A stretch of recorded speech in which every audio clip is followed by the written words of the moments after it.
नगर मुलुंड कासरवडवली गायमुख या अतिशय महत्वाच्या मार्गाचं पहिल्या टप्प्याचं टेस्टिंग या ठिकाणी आम्ही करतो आहोत। ठाणेकरांकरता हा मार्ग अतिशय महत्वाचा असणार आहे। जवळपास 35 किलोमीटरची एकूण लांबी या मेट्रो 4 ची आहे। त्यामध्ये 4 ची लांबी 32 किलोमीटर आणि 4 ची लांबी 2.88 किलोमीटरची एकूण 35 किलोमीटरची लांबी आहे। एकूण 32 स्थानकं याच्यामध्ये आहेत आणि जवळपास या ठिकाणी 16,000 कोटी रुपये याकरता खर्च करण्यात येत आहेत।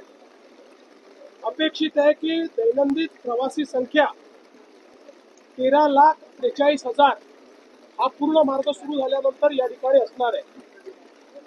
याकरता मोगरपाडा येथे डेपो करता जागा उपलब्ध करून देण्यात आली आहे। जवळपास 45 हेक्टर जागा त्या ठिकाणी उपलब्ध झाली असल्यामुळे मेट्रो 4, मेट्रो 4A, मेट्रो 10 आणि मेट्रो 11 अशा सगळ्याच डेपो म्हणून त्या ठिकाणी एक मोठं काम होणार आहे।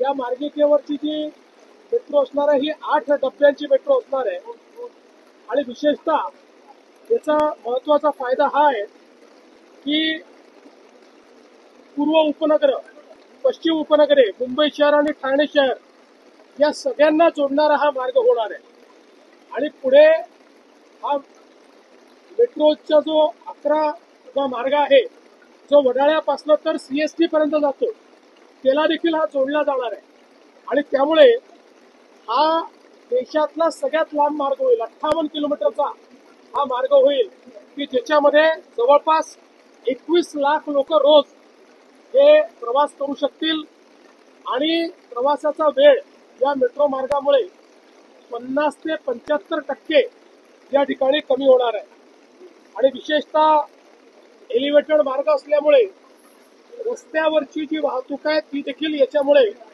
मोठ्या प्रमाणात नियमित होणार आहे। मला अतिशय आनंद आहे की हा एक महत्वाचा टप्पा या ठिकाणी करतो आणि टप्प्याटप्प्यानं पुढच्या वर्षाच्या शेवटापर्यंत याचे सगळे टप्पे हे प्रवाशांकरता खुले झाले पाहिजेत अशा प्रकारचा आमचा प्रयत्न आहे। मी विशेषतः राज्याचे उपमुख्यमंत्री श्री एकनाथ शिंदेजी यांचं अभिनंदन करेन की हा टप्पा होण्याकरता त्यांनी विशेष प्रयत्न केले आणि सगळ्यात महत्वाचं जे आपल्याला मोगरपाड्याला डेपोची आवश्यकता होती त्याकरता त्यांनी स्वतः लक्ष घालून अनेक अडचणी या डेपोच्या लँडमध्ये होत्या पण त्या अडचणी दूर केल्या आणि ती लँड, ती जमीन डेपो करता मिळवून दिली। आमदार सरनाईक यांनी देखील या डेपोमध्ये विशेष प्रयत्न केलेले आहेत।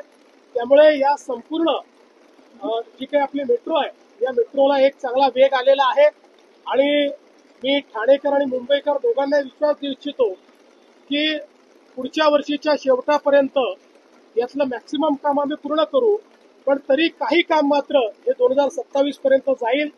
मात्र एकदा हा मार्ग झाला की ठाण्यापासून तर CST पर्यंत 58 किलोमीटरची सर्वात मोठी मार्गिका ही मुंबईकरांकरता, ठाणेकरांकरता या ठिकाणी उपलब्ध होणार आहे। मी याकरता MMRDAचं मनापासून अभिनंदन करतो। MMRDAने अनेक अडचणींचा सामना करत असताना देखील हे काम पूर्णत्वाकडे ते नेत आहेत आणि यापुढेही माझी अपेक्षा आहे की MMRDA अधिक वेगानं हे काम पूर्ण करेल।